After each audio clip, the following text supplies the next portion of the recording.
We're looking at a creamy coconut chickpea curry, and even if you're not a vegetarian, you're going to love this curry because it's creamy, it's rich, it's full of flavor, and it utilizes my Indian base or Indian gravy that I made on the channel a couple of weeks ago. If you've not checked that out, I'll post the link here so you can check that recipe out, because once you've made that, you can make so many curries really quickly like we're going to do today. Our pan heating up.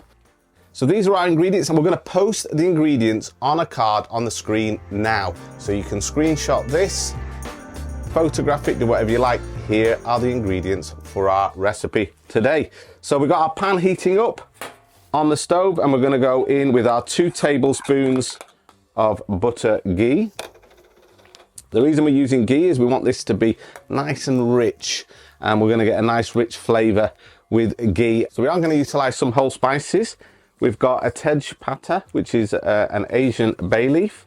We've got a couple of pieces of cassia bark, and we've got 3 cloves.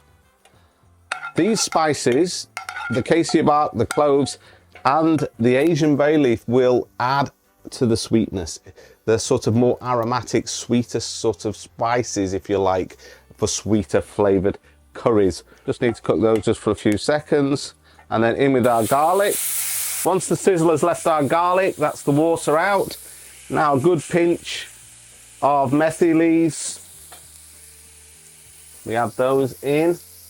And then we're going to add into this recipe 2 tablespoons of tomato puree. But there's only one brand I recommend if you're going to use tomato puree. And this dish, it works well with tomato puree as opposed to fresh tomatoes. It just adds to the sweetness again. And that's this Cereal brand. I don't know if you can see that, but this is the one that Asian households will generally use. It's the only one I've noticed that when you blend it with a little bit of water, because we've just mixed it with a little bit of water, it smells like tomatoes. So we're going to go in with 2 tablespoons of slightly watered down. It's about 1 tablespoon of puree with a bit of water.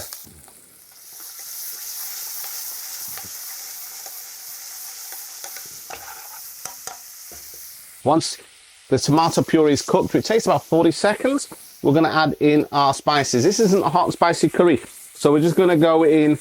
This recipe will serve 2 with just half a teaspoon of red Kashmiri chili powder, about half a teaspoon of turmeric powder, a teaspoon of freshly ground coriander powder, and about half a teaspoon of freshly ground cumin. If you grind your spices yourself in a spice grinder like this one, the results will be night and day. Believe me, when it comes to those 2 spices, particularly coriander and cumin. So let's just toast our spices.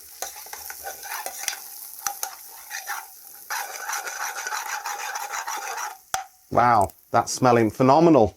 Now we're going to go in with our base, and we're going to use 4 tablespoons, so 2 per person, of our Indian base or gravy.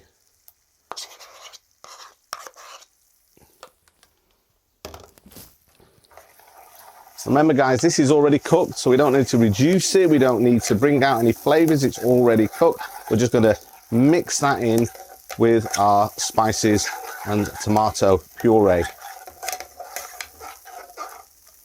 So now we can go in with our chickpeas.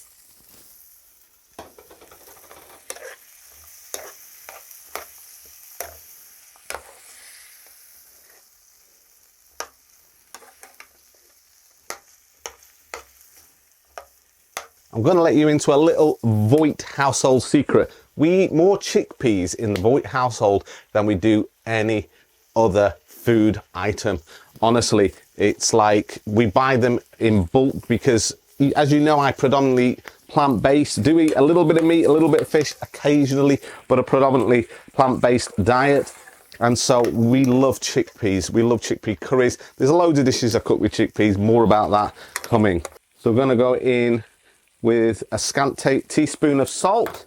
We've got a heaped teaspoon of demerara brown sugar. This is a really quick curry, guys. And then we're going to go in with about, we've got 3/4 of a can of coconut milk. It's the, not the low fat version, it's the one I've shown you before. You want at least 60 to 70% coconut. So we're just going to add that in.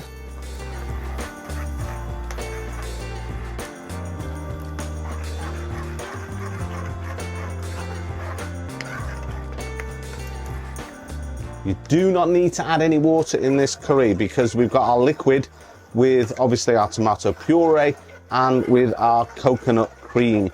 This is the gravy that makes our delicious creamy coconut chickpea curry. So just make sure everything's well mixed together. Now we're going to turn up the heat a little bit. And we're just going to bring that to a boil and bring everything together nicely. All the spices that were cooked in the pan, our coconut milk, our tomatoes, our chickpeas, our whole spices, we'll bring that all together, get it boiling away nicely, simmer it till it just gets to the thickness we want, and voila, it's done. It's that quick. So we brought that to a boil, we've cooked it quite sort of high for about 2 minutes just to bring everything together. Now we're going to take our heat down and we're just going to simmer it for a couple of minutes.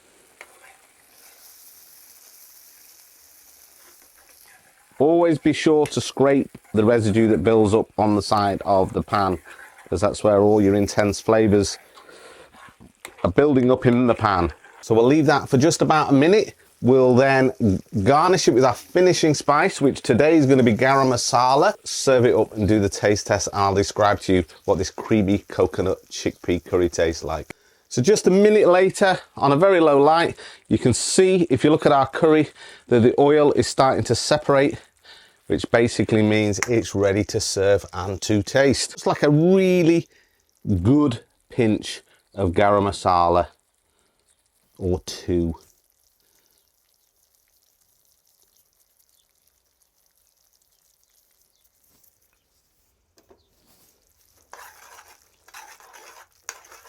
Let's just serve that up.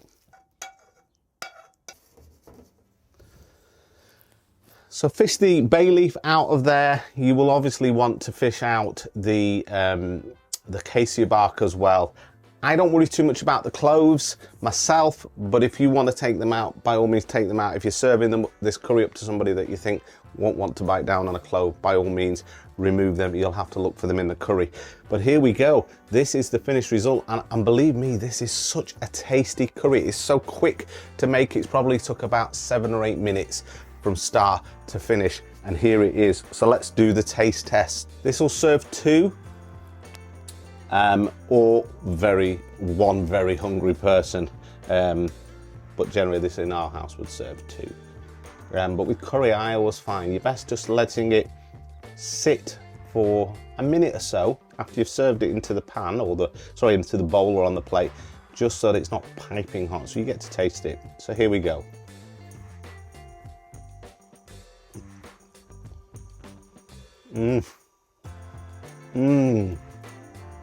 Wow, that is so delicious. It's rich because we've got the ghee in there. It's really nice and rich. You don't miss meat if you cook vegetarian curries with ghee, because you've got that richness from the butter ghee. That is so tasty. It's creamy from the coconut. There's that background of sweetness which is coming from our cereal tomato puree, and obviously the aromatic spices that we've used, and a little bit of brown sugar. I love it. So have a go at making this and tell me what you think.